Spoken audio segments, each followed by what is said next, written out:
You can use YouTube TV without a cable box because it streams live TV entirely over the internet. All you need is a smart device, the YouTube TV app, and a stable Wi-Fi connection. Here's how to cut the cord completely and start watching.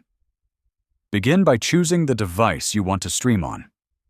YouTube TV works on smart TVs, Roku, Fire Stick, Apple TV, Chromecast, Xbox, PlayStation, browser method, phones, tablets, and computers. No cable box or coaxial cable is required. Next, download the YouTube TV app from your device's app store. Install it, open it, and sign in using your Google account. If you're on a computer, go directly to tv.youtube.com and log in. Once signed in, your live guide will load instantly, showing all available channels just like a cable box: news, sports, entertainment, and local networks.